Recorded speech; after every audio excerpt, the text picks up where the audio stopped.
আসসালামু আলাইকুম। পাওয়ার presents IPL এক্সট্রাতে সকলকে আমন্ত্রণ। দুটা দল ফাইনালে, তার মানে নতুন একটা চ্যাম্পিয়ন পেতে যাচ্ছে আইপিএল। কিংস ইলেভেন পাঞ্জাব না হয় রয়্যাল চ্যালেঞ্জার্স বেঙ্গালুরু।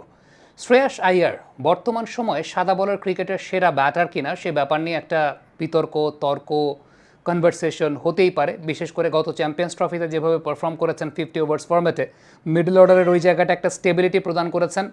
এর আগের সিজন আইপিএলে কলকাতা নাইট রাইডার্সকে চ্যাম্পিয়ন করিয়েছেন, এই বছরটাতে কিংস ইলেভেন পাঞ্জাবকে ফাইনালে তুলেছেন এবং অ্যাজ আ ব্যাটার ব্যাটসম্যানশিপের জায়গা থেকে একটা খুব বড় পরিবর্তন কিন্তু লক্ষণীয়। একটা সময় আমরা দেখতাম শ্রেয়াস আইয়ারকে শর্ট অফ লেন্থের বলগুলোতে বোলাররা ডিসিভ করার চেষ্টা করতেন। বর্তমান সময়ে শর্ট অফ লেন্থের বলগুলো শ্রেয়াস আইয়ার অনেক বেশি ভালো খেলেন। স্পিনের এগেনস্টে তিনি সবসময় মাস্টার প্লেয়ার, বাট বর্তমান সময় শর্ট অফ লেন্থের বলের এগেনস্টে শ্রেয়াস আইয়ার অনেক বেশি ভালো করছেন, যেটা তার বর্তমান সময়কার ব্যাটসম্যানশিপের একটা অনেক বড় পরিচায়ক।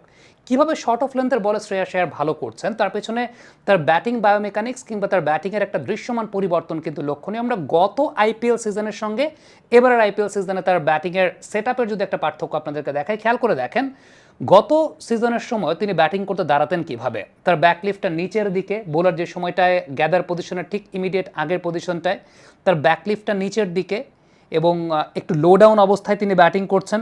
তার হাতের পজিশনটা তার হাঁটুর পজিশনের খুব কাছাকাছি। এখন শ্রেয়াস আইয়ারের ব্যাটের অবস্থানটা দেখেন কোথায়। ব্যাটের অবস্থানটা অনেকটা স্টিভেন স্মিথের মতো থাকে, কোন দিকে, তৃতীয় বা চতুর্থ স্লিপের দিকে এবং একটু উঁচু করা অবস্থায় থাকে। খুব বড় একটা পার্থক্য। এবং দাঁড়িয়েছেন তিনি আপরাইট স্ট্যান্ডিং অবস্থায়, ওপেন চেস্টেড অ্যাকশনে তিনি দাঁড়িয়ে আছেন।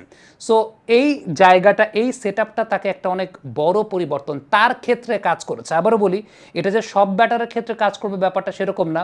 It's the thing that you have to find your own batting style. আপনি এরপর গ্যাদার পজিশনটা যদি যান, আমরা গ্যাদার পজিশনটা খেয়াল করে দেখি, দেখেন যখন যে সময়টাতে বোলার গ্যাদার পজিশনে এসেছেন, এখন শ্রেয়াস আইয়ারের ব্যাটটা অনেক বেশি ওপর থেকে আসে। হাতের অবস্থানটা, গ্লাভসের অবস্থানটা হাঁটুর অনেক ওপরে, অনেক বেশি আপরাইট স্ট্যান্ডিং স্টান্সে দাঁড়ানো, যেটা গত বছর আপনি যদি চিন্তা করে দেখেন যে ব্যাটের অবস্থানটা কীরকম, ব্যাটের অবস্থানটা কিন্তু একটু লো ডাউন অবস্থায়, ব্যাটের পজিশনটা খুব বেশি আপরাইট না, একটু মিডিওকার অবস্থায় এবং দাঁড়িয়েছেন ক্রাউচিং অবস্থাতে। সো এই যে পার্থক্যের জায়গাটা, এই পার্থক্যের জায়গাটা তাকে শর্ট বলে প্রমিনেন্ট হতে আসলে অনেক বেশি মাত্রায় কাজ করেছে। বা শর্ট অফ লেন্থের বল তিনি এখন অনেক ভালো খেলছেন, বা শর্ট অফ লেন্থের বল তিনি এখন অনেক ভালো খেলেন।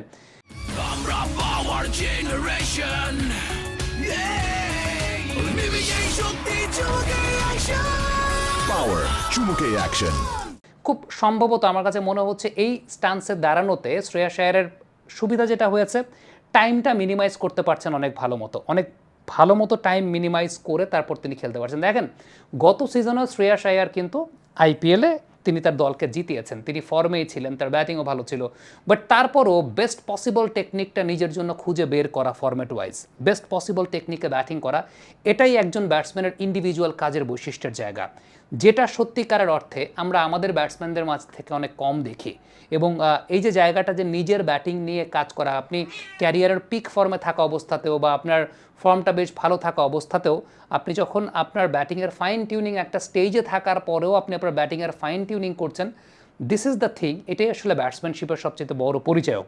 সো আমার কাছে ব্যক্তিগতভাবে যেটা মনে হয় যে শ্রেয়াস আইয়ার এই মুহূর্তে সাদা বলার ক্রিকেটে best batter across both the formats, টি-20 ক্রিকেট এবং ওয়ানডে ক্রিকেট। দুটাকে মিলিয়ে আপনি যদি চিন্তা করেন, সাদা বলার ক্রিকেটে Shreyas Iyer is the best. আপনাদের মন্তব্য, মতামত জানতে চাই, লিখে পাঠাবেন।